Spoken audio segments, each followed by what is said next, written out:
Olha quem voltou. Bom, a gente vai dar start na lição 5, que tem por tema João Batista, refletir a Cristo. E o texto base da lição de hoje é João 1, de 6 e 28.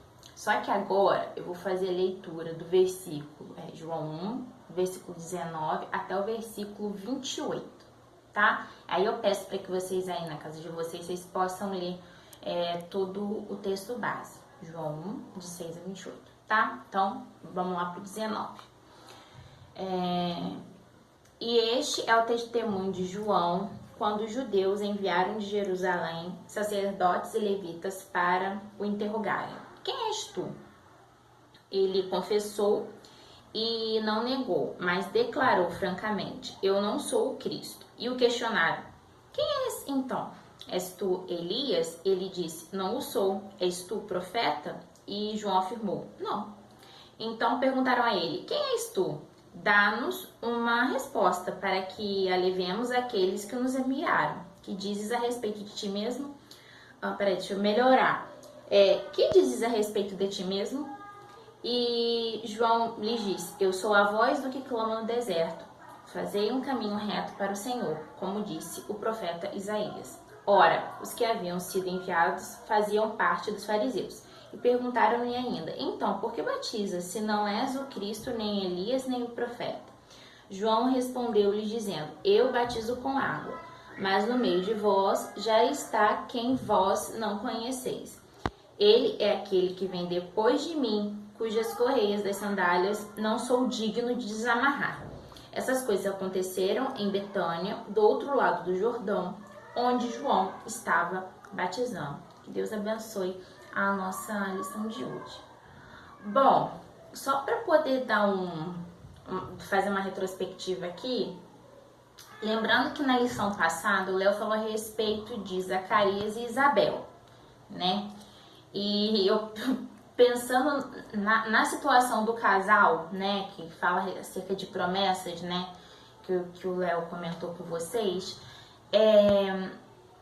uma situação bem atípica para a realidade, né? Só para a gente contextualizar.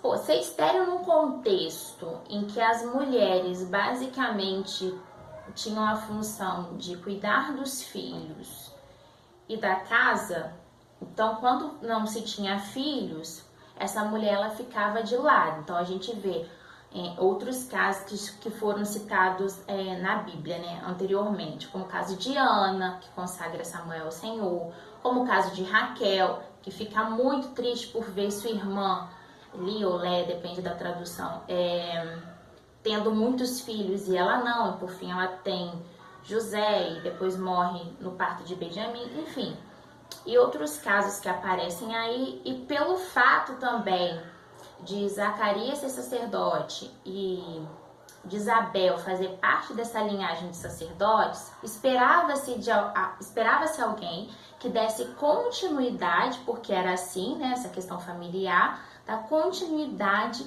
ao ministério do pai, né?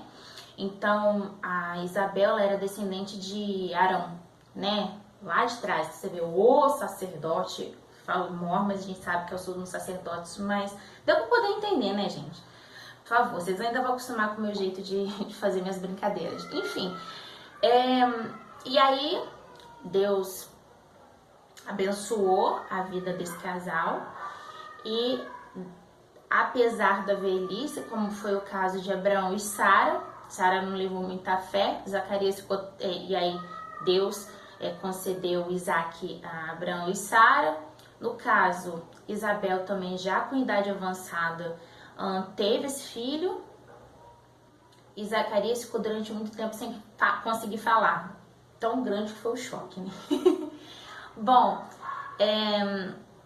eu ia até falar algumas coisas sobre isso, mas vamos direcionar para João Batista. Bom, o que sempre chamou minha atenção na minha infância, quando eu lia ou escutava alguém falar de João Batista, era que ele se vestia com peles de animais, comia gafanhoto e mel silvestre E eu imagino, né, que dada a situação, cabelão, barba comprida, o que hoje a gente teria uma ideia de hipster, assim, sabe? Que é um cara mais com cabelão, o cara do coque, sabe? Estilo vegano, entendeu? O Leonardo tá do outro lado da câmera, tá rindo. É que eu fico tentando contextualizar. Mas não tem como a gente ocidentalizar uma coisa que é oriental. João Batista seria o Capitão Caverna. Verdade. Desculpa, mas eu imaginei o Capitão Caverna gritando. Mas ele só tem pelo, não dá nem pra ver o restante do rosto dele. Enfim, viagens à parte, ele não seguiu a linhagem, ele não seguiu a formalidade. Esperava-se que ele tivesse uma conduta, uma postura de vida dentro dos costumes da época. Então aqui fala de fariseu, de saduceu, enfim, que são diferentes linhas aí de pensamento e de postura e conduta dentro do judaísmo, enfim. E aí ele foi totalmente assim na contramão. Porque se o que esperava era que ele fizesse a parte lá da propiciação, né? Porque isso aí é o caso do sumo sacerdote, mas que auxiliasse na manutenção, no cuidado do templo e auxiliando o sumo sacerdote, enfim. Ele não fez isso. Pelo contrário. Clamava pelo deserto. Voz que clama no deserto. Eu acho até bem forte. Uma frase assim, não é um bordão, mas essa frase que chama a atenção para o perfil de João. E ele não era um cara que era muito doce nas palavras, não, sabe? Um cara que não é... Ele era objetivo, vamos dizer que ele era um cara direto, entendeu? Ele tinha noção de qual era o chamado dele, ele sabia qual era a função dele, que era o quê? Anunciar o Messias que viria naquele tempo, durante aquele período, que o ministério do Messias iria começar a partir desse anúncio dele. E ele batizava pessoas, falava, acredita no Messias e eu tô aqui disposto a batizar. E uma coisa assim que era totalmente absurda, porque ele não era a pessoa designada para isso.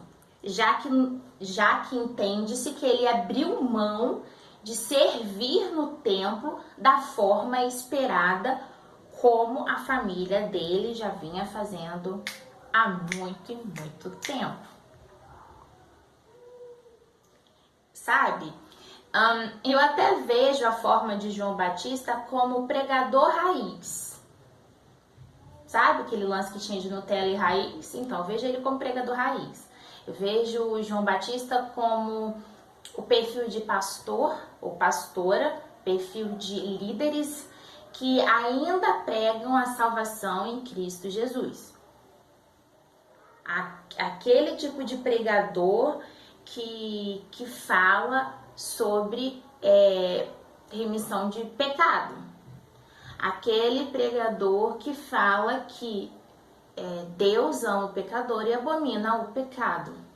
Ele na conduta de vida, isso a gente percebe muito isso. A postura de João. Por que eu tô batendo muito nessa tecla?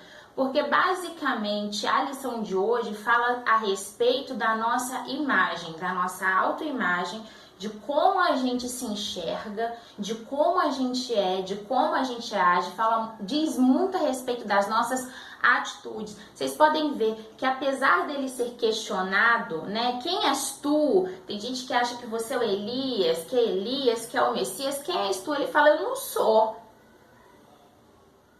Muito pelo contrário, eu não sou digno, de desamarrar as suas sandálias, ou seja, ele reconhece a pequenez dele em comparação ao Messias. Aleluia. Quando fala referente de desatar as correias das sandálias, ficava assim, gente, como assim, né? Pequena eu, na minha ideia. E isso diz respeito ao costume judaico, que é o chamado levirato. Aquela parada, sabe? Quando o marido morria, a mulher ficava. Aí o irmão tinha que dar continuidade à linhagem familiar. Então o irmão tomava a mulher como esposa e o filho que viesse daria continuidade ao nome. Se a gente tentar ocidentalizar a parada oriental, vai dar ruim. Porque a nossa cabeça aqui de Brasil, Ocidente, não vai dar muito certo. Pelo menos na minha cabeça de Ocidente, não. Na minha não dá. Mas isso não é um assunto sobre mim. É um assunto sobre a realidade do que está passando aqui no contexto da época. E quando o cara não queria assumir essa responsabilidade de dar continuidade à linhagem do irmão, ele ia perante o conselho de anciãos e falava, ó, gente, essa responsabilidade não é mais minha. Essa mulher agora ela vai ter autonomia e independência para de repente se casar novamente, ou então um outro homem que tenha o interesse de desposá-la. Essa responsabilidade não é mais minha. E aí o que acontece? As sandálias dele eram retiradas para o quê? Mostrar, né, que não era mais com ele. Obviamente as pessoas ficavam meio que assim porque era o costume. Tanto que tem um lance de Judá e Tamar, se a gente pega o Velho Testamento, o cara fala que vai dar continuidade à linhagem do irmão, no entanto, ele se deita com a esposa do irmão, mas ele não é engravida. E é por isso que rola lá um lance que vocês precisam ler no Velho Testamento, que eu não vou dar spoiler, porque é interessante. Por mais que a Bíblia seja um livro inspirado por Deus e tenha muitas histórias de homens de fé, tem umas treta de família também, entendeu? Porque também serve como base pra gente se situar e usar como respaldo bíblico do que não fazer, né? Mas enfim, e é por isso que João fala acerca de tirar as sandálias, entendeu? Por essa questão de respeito. Tem até uma outra parte aqui, peraí, que fala a respeito das sandálias. Sobre a questão da disputa, que às vezes acontecia da viúva do falecido ter mais de um irmão, e aí o que tinha menos posses, ele tirava as suas sandálias, porque ele sabia que ele era o candidato assim, menos provável a continuar essa linhagem. Então é até por isso que João fala que ele não tem nem não tem essa ousadia de querer se comparar a ele, de se autodenominar Messias. Então, quando tá falando a respeito de autoimagem, é isso. João tinha noção do chamado dele, ele sabia que a fama dele se propagava. Se não tivesse se propagado, ele não teria sido questionado se ele era um profeta, se ele era um Messias. E nesse versículo, que é o versículo 27, ele sabe qual é o seu lugar. A gente, muitas das vezes, por se denominar cristão, por se denominar filho de Deus, a gente bate no peito. Porque eu sou assim, a minha conduta é assim. E aí, às vezes, a gente se coloca numa condição superior a outra que ainda não tem a mesma crença que a gente. Ou então, como é o caso de rede social, a gente vende uma imagem numa rede social que muitas das vezes não corresponde com aquilo que realmente nós somos. Eu sei que é difícil da gente conseguir colocar, até porque a gente não vive num reality show que tá sendo monitorado 24 horas, e é óbvio que a gente vai colocar o melhor ângulo, a gente vai colocar uma melhor foto, a gente não vai postar foto da gente triste, chorando as nossas pitangas. Mas até que ponto que a gente tem procurado vender uma imagem para o outro que não corresponde àquilo que a gente realmente vive? Porque para você falar de Deus, você precisa ter uma vida com Ele. Sabe por quê?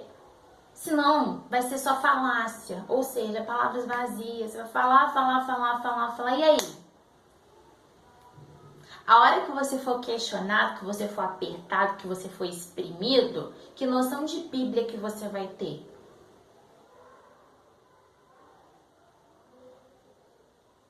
João Batista aqui, ele não desistia fácil, não. Muito pelo contrário, foi fiel até o último suspiro que teve, até perder a cabeça. Por não ceder, por não se deixar corromper, por não perder os seus valores, por não deixar de defender aquilo que acreditava. Muitas das vezes, em pequenas situações, a gente pega e afrouxa, a gente fica frouxo. E aí, quando o ministério de Jesus começa a crescer, a fama de Jesus ascende, né? E a de João diminui. Né? Tanto que a gente ouve falar de João Batista depois desse momento aqui específico, só quando acontece lá o jantar do rei, que a menina dança e pede a cabeça de João Batista uma bandeja de prata.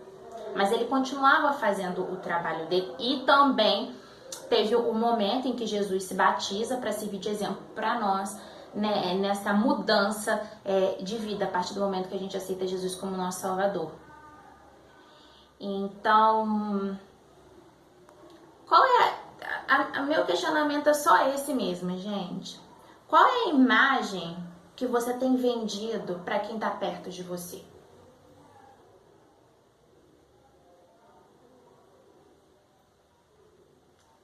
Eu vou encerrar a aula de hoje com essa pergunta para que você reflita.